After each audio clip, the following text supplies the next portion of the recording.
Very good evening all of you. जैसे कि मैंने आपसे कहा था कि आज हम लोग बात करेंगे पर्सनैलिटी की। पर्सनैलिटी क्या होती है, अपने अंदर किन छुपे हुए अर्थों को छुपा के रखती हैं और किन गुणों से मिलकर बनी होती है। क्या है पर्सनैलिटी, पर इसे बताने से पहले हम थोड़ा सा पीछे जाएंगे और देखेंगे कि आखिर पर्सनैलिटी आई कहाँ से। ठीक है, इसकी जड़ों तक जाएंगे। तो अगर हम व्यक्तित्व के अध्ययन के इतिहास पर अगर हम जोर डालें तो हम 2400 वर्ष पहले या पीछे चले जाते हैं, जहां सबसे पहली टाइप थ्योरी जो आई थी, जो दी थी हिप्पोक्रेट्स ने 400 बीसी में। ठीक है, 2400 वर्ष पहले जो सबसे पहली टाइप थ्योरी आई थी जिसे हिप्पोक्रेट्स ने दिया था 400 बीसी या 370 बीसी जिसे कहते हैं, इसमें इन्होंने बताया था कि हमारी बॉडी में कुछ बॉडीली फ्लूइड या ह्यूमर्स पाए जाते हैं। ठीक है, और इन्हीं की बेस पे इन्होंने हमारी पर्सनैलिटी को डिवाइड किया था और पर्सनैलिटी के 4 प्रकार बताए थे। इनके अनुसार हमारा जो शरीर होता है इन 4 ह्यूमर से मिलकर बना होता है, इन 4 द्रव्यों से मिलकर बना होता है। ये द्रव्य कौन कौन से होते हैं? Yellow bile, black bile, blood और फैलेग्म। जैसा कि आप दिए गए चित्र में भी देख रहे होंगे, हर इंसान में इन चारों द्रव्यों में से कोई एक द्रव या ह्यूमर जो होता है वो अधिक प्रेफरेंस रखता है या डोमिनेट करता है। होते चारों हैं, पर चारों में से कोई एक द्रव्य जो होगा या जो कोई एक ह्यूमर होगा वो अधिक प्रधान होगा या डोमिनेट करेगा बाकी तीनों को। और व्यक्ति का स्वभाव या जो टेम्परामेंट होता है इसी ह्यूमर की डोमिनेंस की वजह से निर्धारित होता है। ठीक है, पाए चारों जा रहे हैं पर 4 में से जो एक होगा, ठीक है, वो ज्यादा डोमिनेट करता होगा और उसी ह्यूमर की वजह से हमारी जो पर्सनैलिटी होगी वो डिफाइंड होती है। जिस व्यक्ति में येलो बाइल की प्रधानता होती है उस व्यक्ति का जो टेम्परामेंट होता है वो कैसा होगा? इरिटेबल होगा, वो रेस्टलेस दिखाई पड़ेगा। ऐसे जो लोग होते हैं वो हॉट ब्लडेड होते हैं और इस तरह के टाइप को हिप्पोक्रेट्स ने कॉलरिक टाइप बोला है। ठीक है, कॉलरिक टाइप। इसी प्रकार से यदि हम बात करते हैं ब्लैक बाइल की, कि अगर किसी व्यक्ति में ब्लैक बाइल की प्रधानता है तो जो ऐसे व्यक्ति होंगे, ब्लैक बाइल है ना, तो ऐसे लोग डिप्रेस्ड होंगे। इस तरह के जो लोग होते हैं वो उनको मेलनकोलिक कहा गया है। ऐसे लोग बहुत ज्यादा पेसिमिस्टिक होते हैं। जिस व्यक्ति में ब्लड ह्यूमर की प्रधानता होगी ऐसे लोग क्या होंगे? बहुत ही चीयरफुल टाइप के, बहुत ही खुश मिजाज रहने वाले, और ऐसे लोगों को कहा गया है सैंग्विन। जिस व्यक्ति में कफ या श्लेष्मा, ठीक है, यानी कि सैंग्विन की प्रधानता होती है, ठीक है, उनको क्या कहा गया? हमने आशावादी, ऑप्टिमिस्टिक या सैंग्विन बोला गया है। जिस भी इंसान में, ठीक है, जिस भी इंसान में फैलेग्म की प्रधानता होती है उसे सैंग्विन बोला गया है, ऑप्टिमिस्टिक बोला गया है। ऐसे लोग क्या होते हैं? बहुत ही शांत होते हैं, ठीक है, लेकिन इनमें इनएक्टिवनेस भी पाई जाती है। तो ये था हमारा हिप्पोक्रेट्स की थ्योरी, जिसके तहत हिप्पोक्रेट्स ने व्यक्तित्व को क्या किया था? डिफाइन किया था। पर मनोवैज्ञानिकों ने इनकी थ्योरी को रिजेक्ट कर दिया था। ठीक है, इसका मेन कारण क्या था? इसका मेन कारण ये था कि व्यक्ति के जो सील गुण होते हैं, ट्रेड्स होते हैं, उसका उनके टेम्परामेंट के संबंध से होने का कोई भी साइंटिफिक हमें प्रूव नहीं मिला। लेकिन हमें इसकी हिस्ट्री पता होनी चाहिए कि पर्सनैलिटी कहाँ से निकल के आई। ठीक है, तो ये तो रहा हिप्पोक्रेट्स की वजह से ही हम पर्सनैलिटी को ह्यूमर के थ्रू डिवाइड कर पाए। अब आगे बढ़ते हैं। अभी पीछे चले गए थे हम लोग 2400 साल पीछे, अब हम लोग आगे आते हैं। ठीक है, अब पर्सनैलिटी की बात करते हैं कि क्या है पर्सनैलिटी। फिर व्यक्तित्व जो है वो हमारे इंग्लिश ट्रांसलेशन पर्सनैलिटी से बना है, और जो किस वर्ड से आया है? पर्सोना वर्ड से। पर्सोना का मतलब क्या होता है? अब पर्सोना तो मतलब है मास्क, या नकाब या मुखौटा, जिसे ग्रीक में जो ड्रामा थिएटर होते थे या जो वहाँ के आर्टिस्ट होते थे, ड्रामा आर्टिस्ट होते थे या थिएटर आर्टिस्ट होते थे, वहाँ के या एक्टर होते थे, एक्ट्रेसेस होते थे, ड्रामा करते समय अपने चेहरे पे लगाते थे। ठीक है? तो अगर हम वर्बल मीनिंग को ध्यान में रखें, तो हमारा पर्सनैलिटी से मतलब क्या हुआ? एक्सटर्नल अपीयरेंस से। मतलब कि इंसान जैसा बाहर से हमें दिख रहा है, वैसा ही उसकी पर्सनैलिटी है।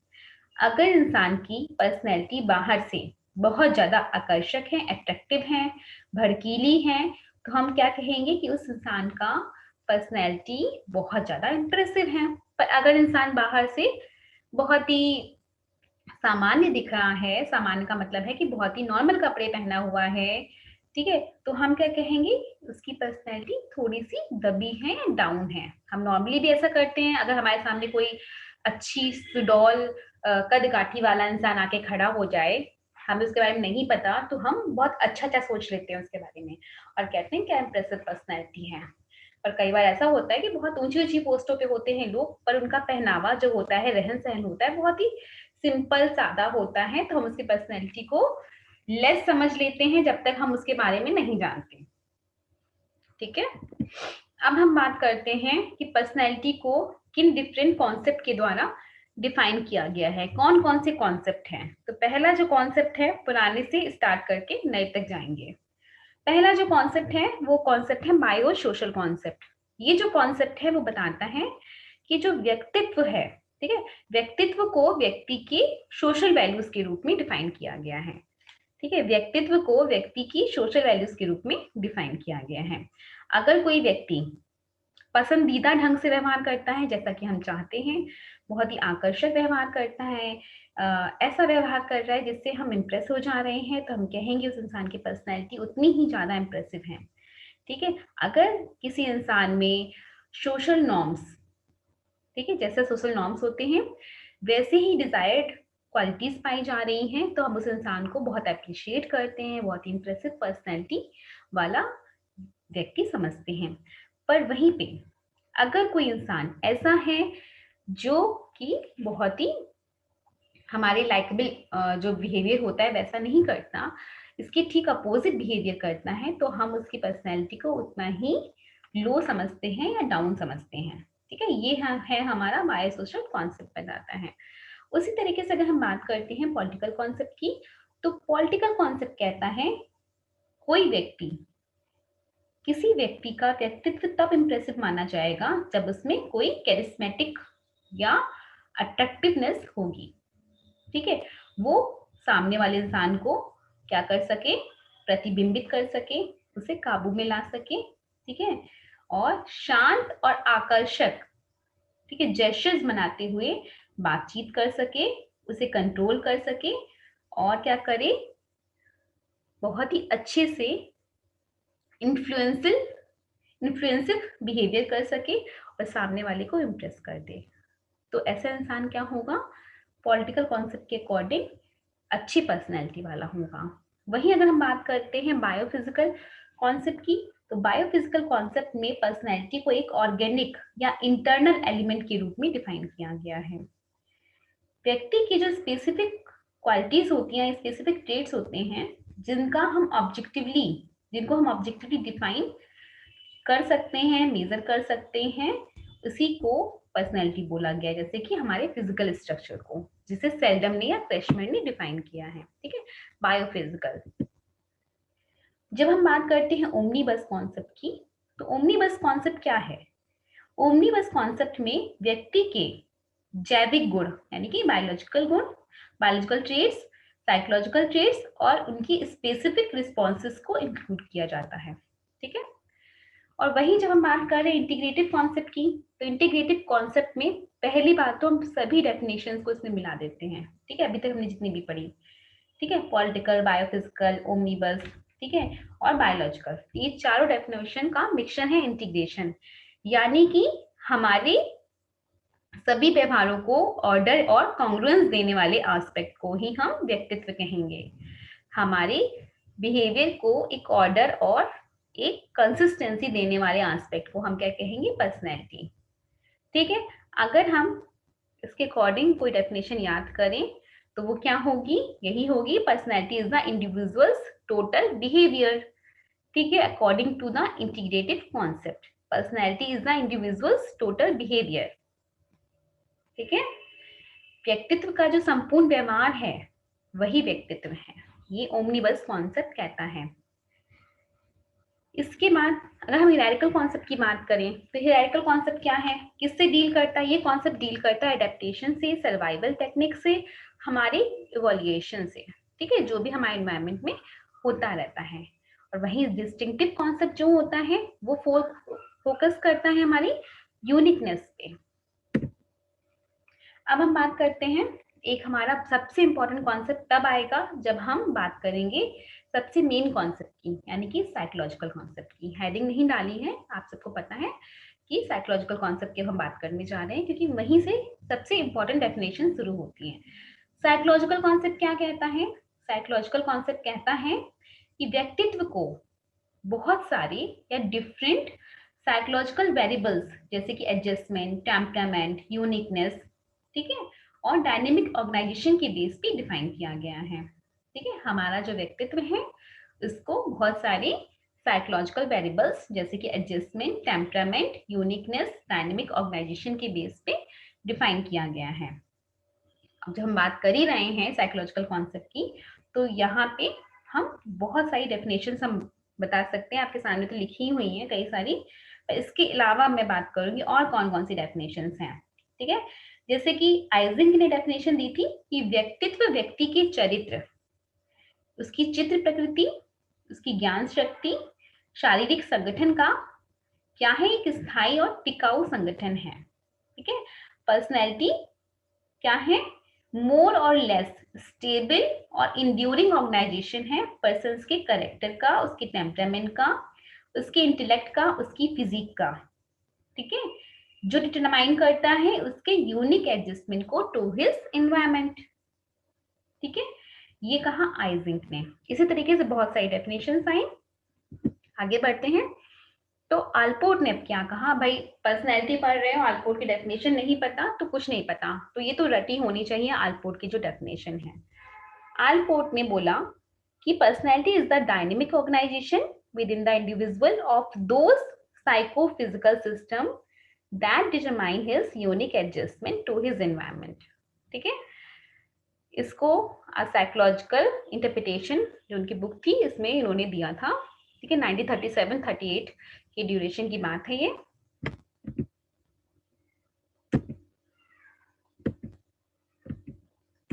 आगे बढ़ते हैं, इसी इनकी जो ये वो थी डेफिनेशन, इसको हम लोग अब पार्ट्स में डिवाइड करके पढ़ेंगे कि आखिर ये क्या कह रही हैं। तो पहले तो अगर समझ लो कि आलपोर्ट ने बताया कि जो व्यक्तित्व है वो हमारे इनर क्वालिटीज और एक्सटर्नल क्वालिटीज, ठीक है, इन दोनों बिहेवियर को कंबाइन करता है। ठीक है, लेकिन जो हमारी इनर क्वालिटीज हैं उन पे तुलनात्मक रूप से अधिक बल डाला गया है। ठीक है, अब आगे बढ़े, तो अभी इन्होंने पहले क्या बोला, डायनेमिक ऑर्गेनाइजेशन है। डायनेमिक ऑर्गेनाइजेशन से क्या मतलब है, डायनेमिक ऑर्गेनाइजेशन से मतलब है कि जो हमारा पर्सनैलिटी है वो साइको फिजिकल सिस्टम के डिफरेंट एलिमेंट जैसे कि साइकोलॉजिकल भी है और फिजिकल दोनों ही एलिमेंट से मिलकर बना है, यानी कि ट्रेड्स, हैबिट, ठीक है, एक दूसरे से क्या होती हैं, इस तरह रिलेटेड होती हैं कि वो आपस में ऑर्गेनाइज्ड हो जाती हैं, इनको हम अलग नहीं कर सकते।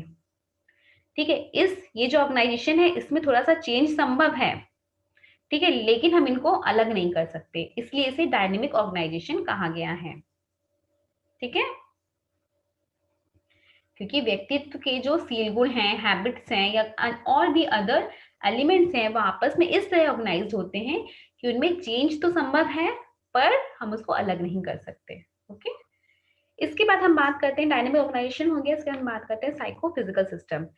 इसमें उन्होंने बताया कि जो हमारी पर्सनैलिटी है वो हमारे साइकोलॉजिकल और फिजिकल दोनों ही एस्पेक्ट का एक क्या है, एक मिला जुला मिक्सचर है। ठीक है, इसमें साइकोलॉजिकल क्वालिटीज भी पाई जाती हैं और फिजिकल क्वालिटीज भी पाई जाती हैं।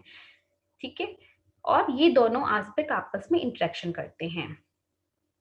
और इस सिस्टम के जो मेन एलिमेंट हैं वो क्या हो जाएंगे, अभी जैसे हमने बात की डायनेमिक ऑर्गेनाइजेशन में, trait, habit, emotion, intellect, temperament, character, motives. ठीक है, ये सब हमारे साइकोलॉजिकल एलिमेंट हो गए। ठीक है, इसके साथ साथ हमारे जो फिजिकल, ठीक है, जिसमें हमारे ग्लैंडुलर और न्यूरल प्रोसेस आते हैं, वो सभी एलिमेंट्स आ जाते हैं। ये दोनों एलिमेंट्स आपस में इंटरेक्शन करते हैं। ठीक है, तो साइकोफिजिकल सिस्टम है एक तरीके से। फिर क्या हो गया, इसमें एक और चीज आती है, ठीक है, कि ये क्या है, डिटरमाइन करता है हमारे unique adjustment to his environment को। इनको मैं साथ में बताती हूँ कि हर व्यक्ति में हमारे साइकोफिजिकल क्वालिटीज का एक डायनेमिक ऑर्गेनाइजेशन पाया जाता है। ठीक है, और उसका व्यवहार वातावरण में क्या होता है, यूनिक होता है। हम यही तो कह रहे हैं भाई, आपका बिहेवियर और आपके फ्रेंड का बिहेवियर दोनों का अलग होता है। ठीक है, एक सेम सिचुएशन में जो ट्विंस होते हैं उनके बिहेवियर भी एक जैसे नहीं होते। तो इसका परिणाम यह होता है कि एक सिचुएशन में एक व्यक्ति का व्यवहार दूसरी सिमिलर सिचुएशन में अन्य व्यक्ति के द्वारा दिखाए गए बिहेवियर से डिफर होता है। ठीक है, इतना ही नहीं होता, बल्कि कई बार ऐसा होता है कि एनवायरमेंट समान होने पर भी प्रत्येक व्यक्ति का जो बिहेवियर होता है और जो विचार होते हैं, उसके अंदर जो भी इमोशंस होते हैं, उनमें यूनिकनेस पाई जाती है। इसलिए हमने कहा है ना, यूनिक एडजस्टमेंट है। ठीक है, और इसी के अकॉर्डिंग वो इन्वायरमेंट के साथ एडजस्ट करता है। ठीक है, अलग अलग तरीके से एडजस्टमेंट होता है ना। हम हर इंसान में यूनिक, हर इंसान में एक इंडिविजुअलिटी है, यूनिकनेस है, तो हमारे एडजस्ट करने के तरीके भी क्या होंगे, यूनिक होंगे। ठीक है, तभी आलपोर्ट ने 1937 में अपने अंतिम 5 शब्दों को बदल के, यानी कि यूनिक जो उनका एडजस्टमेंट था, unique adjustment to his environment की जगह क्या कर दिया था, कैरेक्टरिस्टिक्स, बिहेवियर एंड थॉट। ठीक है, इसी वजह से आलपोर्ट ने 1937 में अपनी परिभाषा के अंतिम 5 शब्दों को बदल के unique adjustment to his environment की जगह कैरेक्टरिस्टिक, बिहेवियर एंड थॉट कर दिया था। ठीक है, इसके आगे हम बढ़ते हैं। अब हम बात करेंगे कि पर्सनैलिटी में चेंजेस क्यों आते हैं, क्या वजह है जिसकी वजह से पर्सनैलिटी में चेंजेस आए हुए हैं। ऐसी बहुत सारी वजह हो सकती हैं जिससे पर्सनैलिटी में चेंजेस आते हैं। आप लोग बहुत सारे थ्योरिस्ट की थ्योरी पढ़ चुके हो, उसमें आपने डेवलपमेंटल स्टेजेस भी देखी हैं कि हर स्टेज क्या होती है, एक टर्निंग पॉइंट होती है। जैसे जैसे एज बढ़ती है, ग्रोथ होती है, मैचुरेशन बढ़ता है, बिहेवियरल चेंजेस तो आते ही हैं, और साथ ही साथ पर्सनैलिटी चेंजेस आना भी वाजिब होता है। तो इसको हम लोग थोड़ा सा एविडेंस बेस पे पढ़ेंगे कि क्या एविडेंसेस बताए गए हैं। कैलिफोर्निया में जो बर्कली यूनिवर्सिटी है, वहां पे एक अध्ययन किया गया था जिसमें 30 से अधिक उम्र के जो मेल और फीमेल थे, उनमें जो पर्सनैलिटी चेंज हुआ उसको स्टडी किया गया। ठीक है, और उस स्टडी को जो हमारी एक जर्नल वहां से निकलता है, journal of personality and social psychology, उसमें पब्लिश भी किया गया। इसमें क्या था, 21 से 60 वर्ष की आयु के 1,32,515, ठीक है, अडल्ट लिए गए और उनके डेटा भरवाया गया, फिर उनके डेटा को इवेलुएट किया गया। ठीक है, किस पे इवेलुएट किया गया, बिग 5 पर्सनैलिटी पे, ताकि उनकी लाइफ में जो भी मेन टर्निंग पॉइंट्स आते हैं, उसमें जो भी बिहेवियरल चेंजेस होते हैं या पर्सनैलिटी चेंजेस होते हैं, उनको जाना जाए।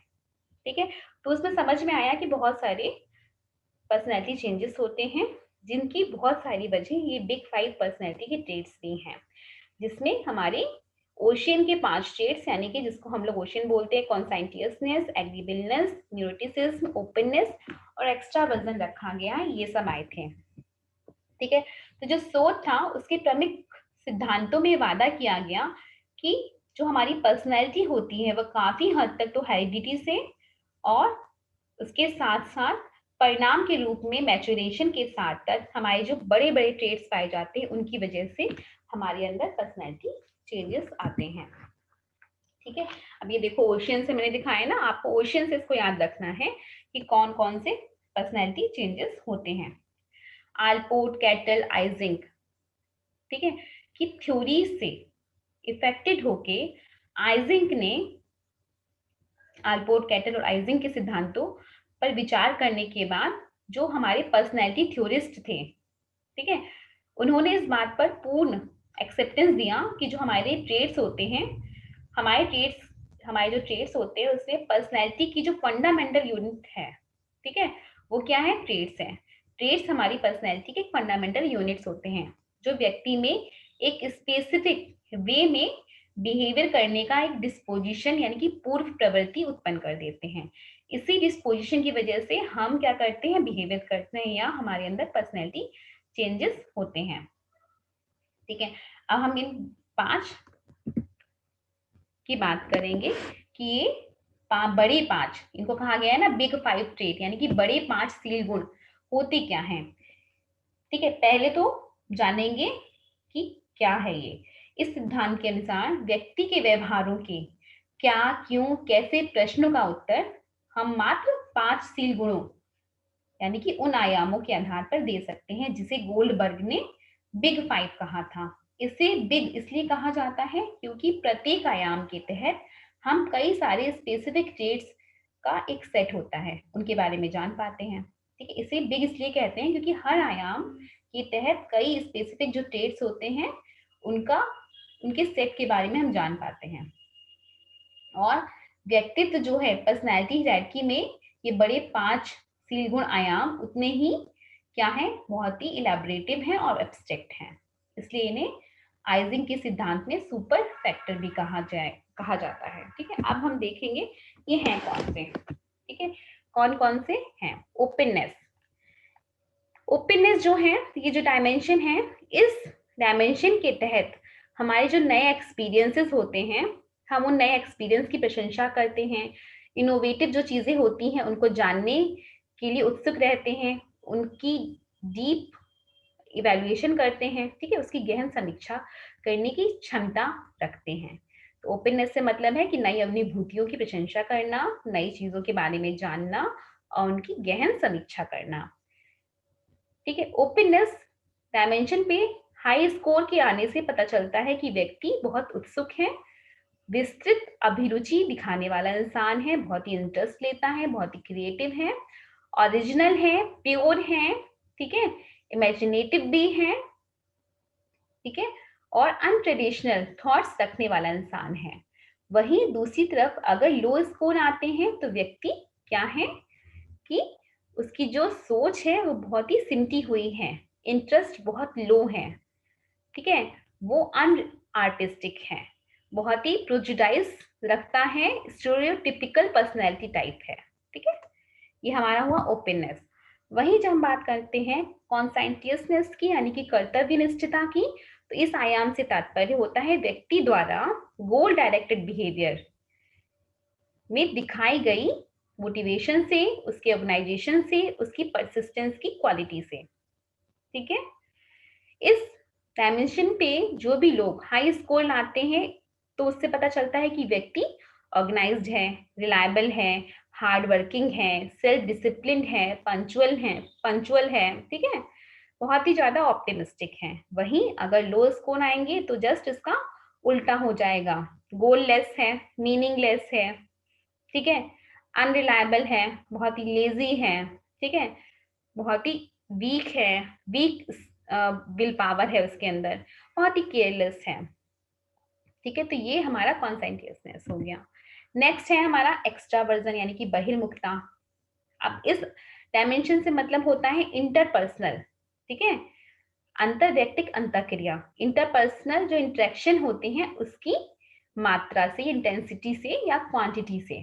ठीक है, यानी कि किसी भी इंसान का जो एक्टिविटी लेवल है वो हमें पता चलता है एक्स्ट्रावर्जन डायमेंशन पे। अगर इस पे हाई स्कोर आए तो हम कह सकते हैं कि व्यक्ति सोशेबल है, ठीक है, सोसाइटी में इन्वॉल्व रहता है, एक्टिव रहता है, ठीक है, पर्सन ओरिएंटेड है, ऑप्टिमिस्टिक है, दूसरों में प्यार बांटने वाला है, हंसी मजाक करने वाला है, दूसरों की भलाई चाहने वाला है। वहीं अगर दूसरी तरफ लो स्कोर आते हैं तो हम कहेंगे जो इंसान है वो क्या रहता है, अकेला रहना पसंद करता है, वर्क ओरिएंटेड है, बहुत ही शांत है, गंभीर है, संयमी है, इन गुणों से युक्त हैं। ठीक है। एग्रीबलनेस, एग्रीबलनेस क्या है? सहमति जन्यता। इस डायमेंशन से तात्पर्य है हमारी थिंकिंग से, फीलिंग से। ठीक है। या हम जो एक्टिविटीज करते हैं उनमें कंपैशन से लेकर एंटागोनिज्म से। ठीक है। कि कॉन्टिनम पर व्यक्ति द्वारा दिखाए जाने वाले इंटरपर्सनल ओरिएंटेशन से। ठीक है। इस पे अगर हाई स्कोर आते हैं तो हम कह सकते हैं जो इंसान है सामने वाला बहुत ही काइंड हार्टेड है, बहुत ही अच्छी पर्सनैलिटी वाला, ठीक है, प्योर पर्सनैलिटी वाला है, बहुत ही कोऑपरेटिव है, हेल्पफुल है। ठीक है। और डायरेक्ट व्यू पॉइंट और प्योर व्यू पॉइंट दिखाने वाला है। परंतु अगर लो स्कोर आते हैं तो हम कहेंगे बहुत ही, जो सामने वाला इंसान है बहुत डाउट करने वाला है, शकी है, अनकोऑपरेटिव है, ठीक है, इरिटेबल है, रूड है, ठीक है, साइनिकल है। ठीक है, एग्रीबलनेस में। वहीं अब हम बात करते हैं अपने लास्ट डायमेंशन की, न्यूरोटिसिज्म यानी कि स्नायु विकृति। इस आयाम से पता चलता है कि समायोजन और हमारे अंदर जो इमोशनल इनस्टेबिलिटी के गुण का मूल्यांकन होता है कि कितना जिस्म रखने वाला इंसान है या कितना इमोशनल इनस्टेबल इंसान है। इसके द्वारा ऐसे व्यक्तियों की हम पहचान कर पाते हैं जिनमें अनरियल थॉट्स होते हैं, एक्सेसिव क्रेविंग्स होती हैं, ठीक है, माल एडेप्टिव रिएक्शंस करते हैं ऐसे लोग, और कितने लोग ऐसे ही लोग मेंटल डिसऑर्डर की प्रति ओरिएंटेड ज्यादा होते हैं। ठीक है। अगर हाई स्कोर आ रहे हैं तो हम कह पाएंगे ऐसे व्यक्तियों में घबराहट होगी, एंजाइटी ज्यादा होगी, टेंशन ज्यादा होगी। ठीक है। इमोशनल इनसिक्योरिटी ज्यादा होगी, हाइपोकॉन्ड्रिकल जो थॉट्स होते हैं रोगों के बारे में वो ज्यादा होंगे। और वहीं अगर इस डायमेंशन पर लो स्कोर आ रहे हैं तो समझ लीजिए सब कुछ ठीक है। ऐसे लोग मेंटल, इनके अंदर मेंटल सेटिस्फेक्शन ज्यादा होता है। ठीक है। कड़ी मेहनत करने वाले होते हैं, सुरक्षित अपने आप को महसूस करते हैं, सेल्फ सेटिस्फेक्शन वाले होते हैं ऐसे लोग। ठीक है। तो ये था हमारा बिग फाइव, जिसके तहत हम बता पा रहे हैं कि कैसे कैसे चेंजेस आते हैं। और अगर हमें पर्सनैलिटी के चेंजेस को जानना है तो हम बिग फाइव पर्सनैलिटी की जो इन्वेंट्री है उसको लगा सकते हैं, जिसको अब हम कहते हैं न्यू PIR। ठीक है, या न्यू NEO पर्सनैलिटी इन्वेंट्री को लगा के हम देख सकते हैं किस तरह की चेंजेस आते हैं इन 5 बड़े हमारे ट्रेड्स पे। तो अगर आपने इसको लगा के देख लिया तो आप पर्सनैलिटी चेंजेस भी निकाल पाओगे। तो होपफुली आपको समझ में आया होगा, और जो समझ में नहीं आए आप क्लास में मुझसे पूछ सकते हो। थैंक यू सो मच बच्चों।